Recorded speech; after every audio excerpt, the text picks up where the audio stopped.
Bienvenue tout le monde à Angle Mort avec votre animateur, Marc Bouellard, 16 octobre. Écoutez, aujourd'hui, spéciale prédiction. Je vais vous prédire ce qui va se passer avec le coronavirus et ses impacts. Donc, parce que je suis beaucoup plus positif que négatif. Alors, tout d'abord, très excité de vous dire que... Alors, vous aurez compris que je pousse tous les projets possibles au courant des derniers mois, podcast, nouveau marcboilard.com, let's go, bing bang. Et je continue. Hier, suite à une suggestion de Jonathan, un nouveau membre Patreon, qui est venu au courant de la semaine passée, avec qui j'ai échangé quelques messages, que je salue. Salut Jonathan. Camionneur, qui écoute Angle Mort assidûment lorsqu'il se promène. Et les gars se promènent beaucoup, je les salue. Souvent, je me fais dire ça, d'ailleurs.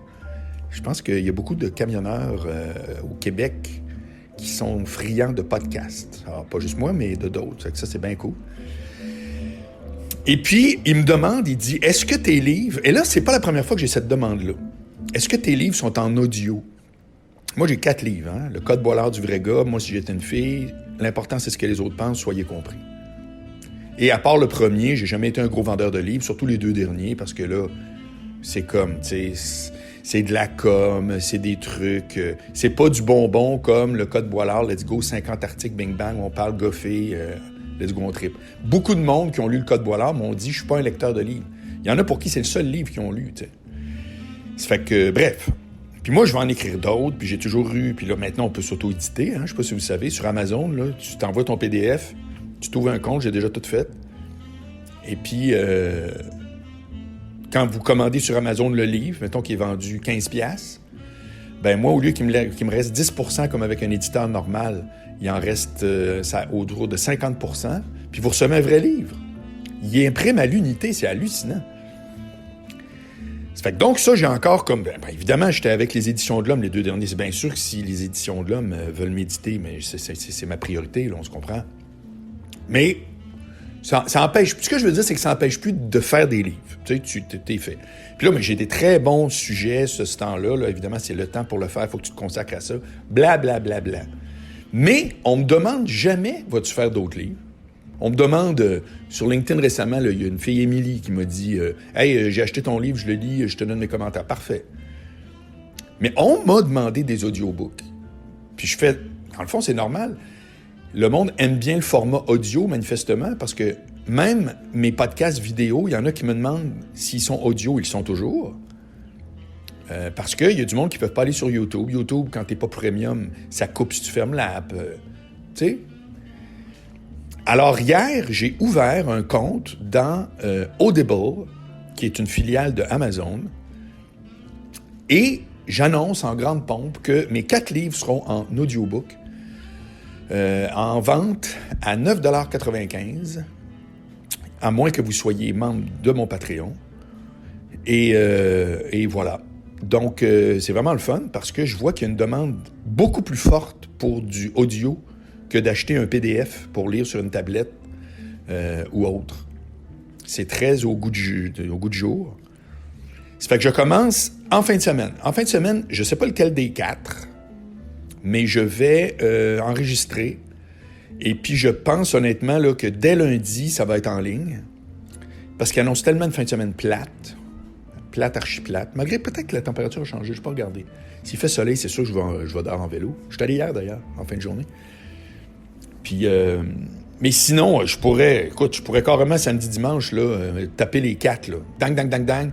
C'est tout en ligne, let's go. J'ouvre une nouvelle page dans marcboilard.com, audiobook. Ciao, bye. Ça m'a fait plaisir. Fait que ça, c'est vraiment trippant.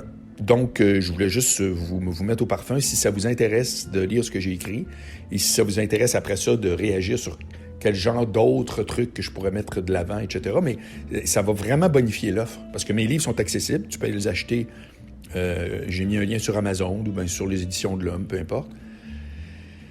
Mais puis je connais pas les chiffres. Je sais pas qui achète ça. Les gens te font pas toujours le commentaire comme Émilie a fait, là, tu sais. Mais audiobook, j'y crois. Il y a quelque chose là-dedans qui est trippant. Puis c'est une bonne façon de monétiser l'ensemble de mes affaires. Tu sais, comme je vous dis, moi, il y a des choses qui vont éternellement rester gratuites. Angle mort, je pense bien que ça va tout le temps rester gratuit. Puis ça fait du bruit. Puis là, ben, tu montes, tu sais, je veux dire, vous connaissez un peu la ritournelle, mais évidemment, j'ai des objectifs, moi, de revenus pour faire en sorte que ça m'aide à devenir de plus en plus autonome. Fait que quand vous vous abonnez, vous achetez quelque chose de Marc Boilard, bien évidemment, en priorité sur mon Patreon, où j'en donne pour son argent, comme on dit. Là, t'sais.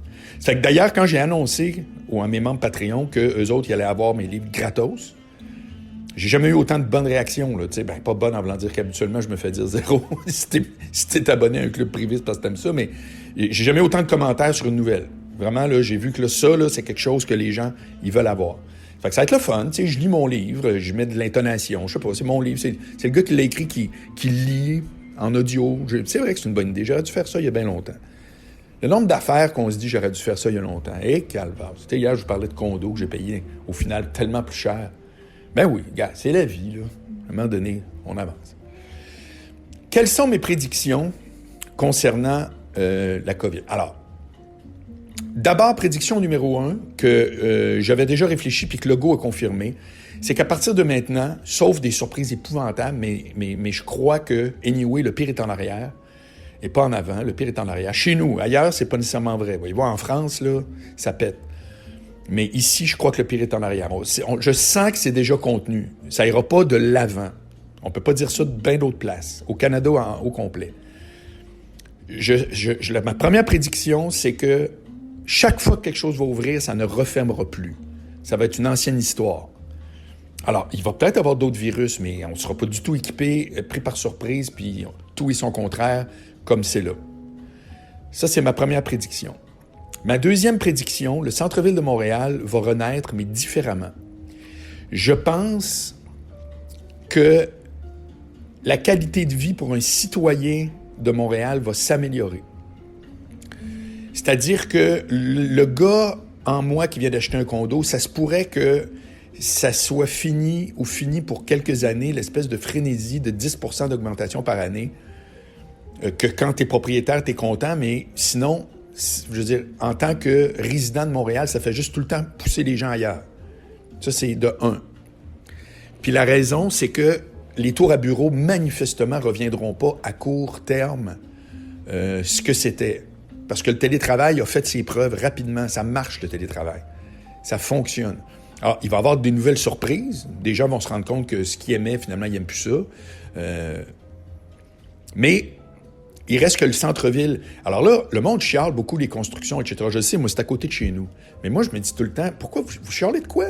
Quand vous faites des rénovations, vous autres, chialez-vous que pendant un mois, la cuisine est à l'envers? Oui. C'est à cause de ça que vous ne les faites pas, les rénos? Ben non. C'est comme... qu'est-ce que je te dis? Ça s'appelle un passage obligé. Dans pas long, là, il va y avoir des buildings, des nouvelles tours qui continuent à pousser flambant neuve. Le quartier des spectacles, entre autres, ça va être juste des buildings neufs à côté de l'ONF et tout. La rue Sainte-Catherine va être flambant neuve, les bancs, les luminaires, la rue pavée, etc. Ça va être malade. Ça fait qu'on peut-tu arrêter de juste dire « Ah, mon Dieu, c'est tout... » Je vous rappelle là, que juste en face de Place Montréal Trust, il va y avoir un arrêt pour le REM, un train électrique flambette, qui va se promener partout autour de Montréal. Entre autres, moi, je vais pouvoir faire 4 coins de rue, puis embarquer là, puis 15 minutes plus tard, je vais être au quartier 10-30. Que vu que j'ai pas d'auto, moi, j'ai visité juste quand du monde, ou quand je loue une auto pour aller, je sais pas où, faire des shows ou autre. Excusez-moi, là, mais je veux dire, ça va être malade, là. Ça va être métro, autobus, Bixi, train électrique. C'est fou furieux. Mais il va y avoir quelque chose dans le centre-ville qui va être de l'ordre du mieux vivable. Ça va être plus citoyen, ça va être moins business, ça va être moins du monde en cravate qui court, puis après ça, qui s'en vont. Je ne serais pas surpris, ça a l'air qu'à Chicago, il y a beaucoup de grandes tours qui ont été transformées en logements. Ce qui fait que tout à coup, tu as des vrais résidents. Alors évidemment, pendant que ça se fait, ça enlève une pression sur les prix. Donc, les gens comme moi qui sont propriétaires vont peut-être trouver que c'est plate, ça ralentit. Mais c'est pas le point. Mon point, c'est pas vive la propriété qui augmente à mort. Mon point est plus citoyen de dire tabarouette, ce serait le fun un centre-ville à échelle humaine au lieu d'être juste une place où il y a du monde qui travaille dans les bureaux puis telle affaire. Ça, c'est mon autre prédiction. Je pense que le centre-ville de Montréal va renaître différemment il va être moins une espèce de frénésie économique. Ça va être bourré de jeunes. Ça, c'est l'autre affaire. C'est déjà très jeune, mais je pense que ça va être la place où, quand tu sors de l'école, tu es ici, les compagnies, tout ce qui est la tech, etc., ça va être très Montréal, Griffintown. C'est là que ça se passe. Puis ça ne changera pas. Puis évidemment, vous voyez bien, là, les compagnies qui ont le vent dans les voiles, c'est toutes celles qui font affaire sur Internet. Bon, bien, il y a de tout ça dans l'air aussi à Montréal.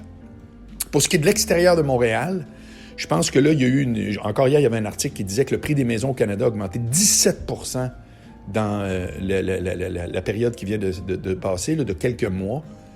Ça ne se maintiendra pas de même. Et moi, je vous fais une autre prédiction. Il y a du monde qui ont déménagé trop vite.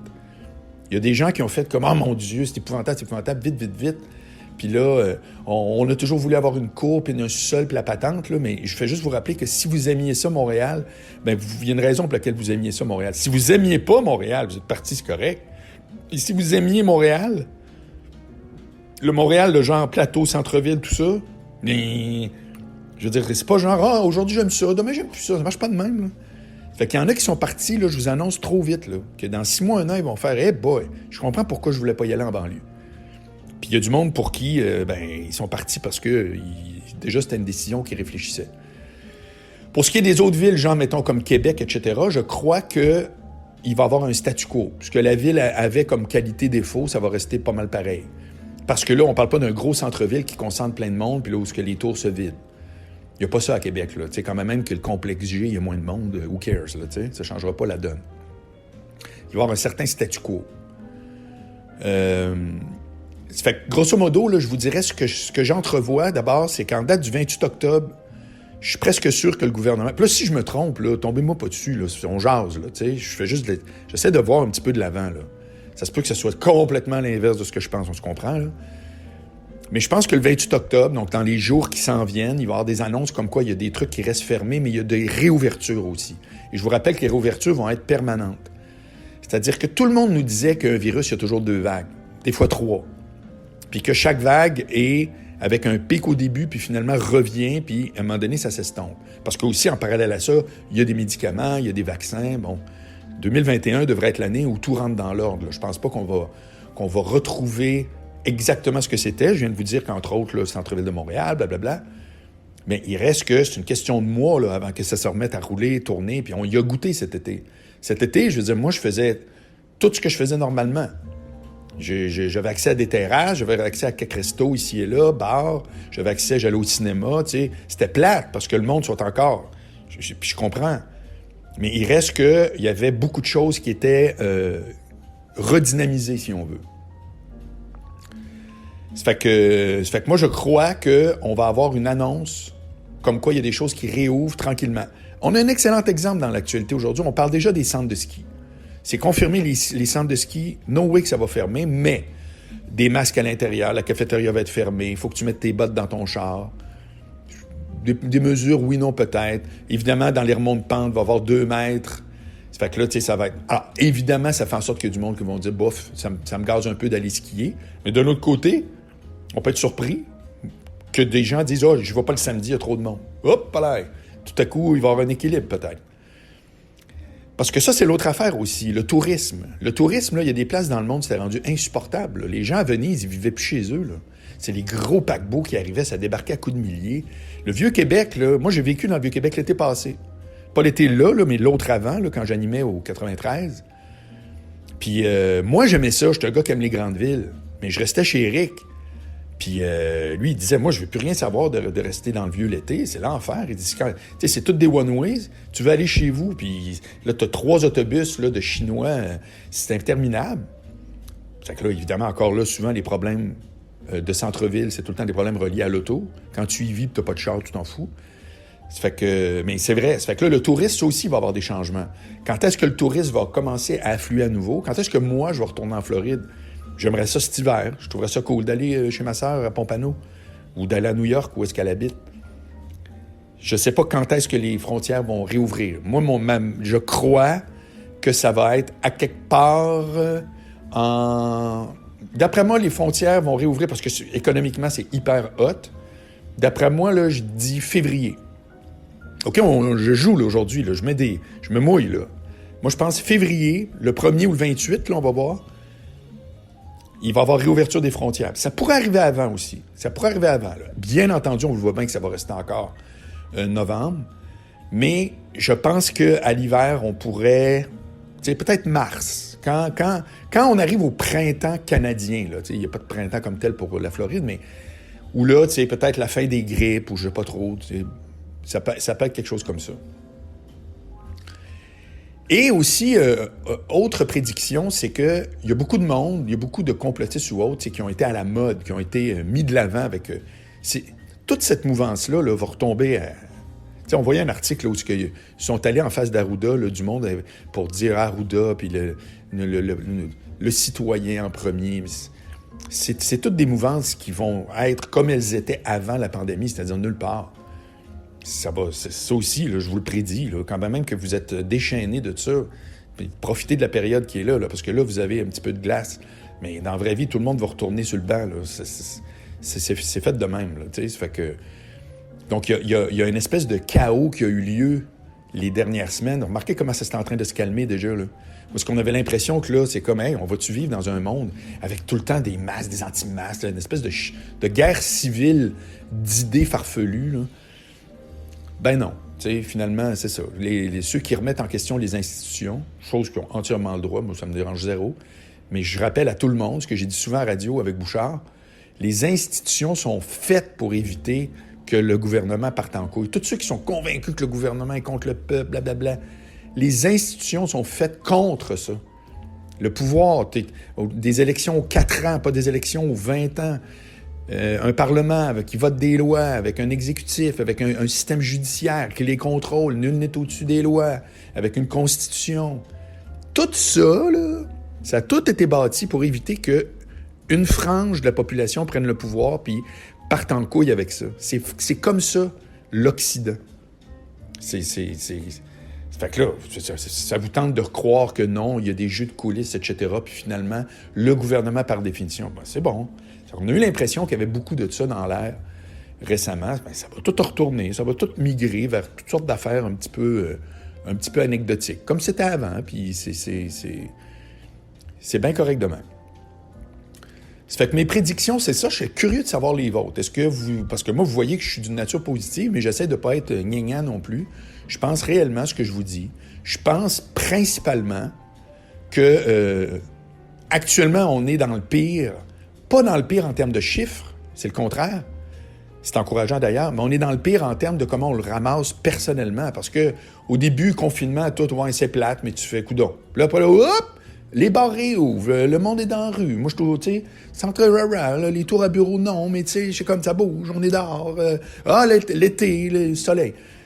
Là, c'est la convergence de ben des bebelles qui font en sorte que, c'est plus tough. C'est moi le premier, là. C'est plus tough. Mais il reste que techniquement, virus-wise, moi, je crois vraiment que le pire est en arrière. Il est vraiment pas en avant. Puis si tout à coup, il y avait des chiffres qui montaient ou autres, ben ça serait momentané. Ça serait pour quelques semaines, le temps que ça retombe encore en arrière, que les médicaments avancent, que le virus... Tu sais, on s'en va tous dans la direction de régler le problème. C'est faux. Puis à un moment donné, je vais vous dire une grande phrase, je vais finir là-dessus. C'est une grande, grande, grande phrase d'une banalité sans nom. Les grandes phrases sont toutes banales. Puis c'est mon ami Dominique Fortin qui m'avait dit ça. Billet ouvert. Puis probablement qu'il ne m'a pas dit ça comme si c'était... Mais moi, ça m'a résonné épouvantable. Les problèmes finissent par se régler. C'est banal, hein? Mais à part quand on en meurt, tu sais, c'est la fameuse phrase de Nietzsche ce qui ne me tue pas me rend plus fort. Mais à part quand littéralement on en meurt, les problèmes, là, ils finissent par se régler. Fait que tu fais comme, tabarouette, il y en a qui ont perdu leur business, puis tout. C'est zéro, j'en sais rien, là. Moi-même, là, je suis pas à l'abri là, de rien, là. Tu sais, on travaille, les affaires vont bien, mais là, ça peut tomber, là. Tu sais, je veux dire, faut pas être... C'est pas bisounours, mon affaire, là. Mais rappelez-vous tout le temps qu'à un moment donné, les problèmes finissent par se régler. À un moment donné, on se réveille et on fait comme, calvasse, cette espèce de truc-là qui me stressait de la mort, que je capotais, c'est en arrière. L'exemple que je donne tout le temps, c'est quand il fait 30 degrés puis qu'on est sur une terrasse, qui vraiment se souvient à quel point des fois on passe des hivers à moins 30, avec 10 pieds de neige qu'on fait comme le matin, on se lève. C'est pas vrai, il neige pas encore. Puis là, des neiges pour ceux qui ont le char, puis la patente, puis ci, puis c'est l'enfer. On est rendu en mars, le monde n'en peut plus. C'est vrai, c'est vrai. C'est vraiment, là, genre, il y a du monde pour qui c'est tough. Ben, Calvas, 2 mois plus tard, 1 mois plus tard, c'est un vieux souvenir, on s'en souvient plus. On est là, les fenêtres baissées. Ben, c'est de même, la vie, c'est de même. Ça fait que, du moins, c'est ce que je nous souhaite. Je souhaite, savez-vous ce que j'ai hâte aussi? Je vais vous le dire. J'ai hâte qu'on recommence des débats productifs.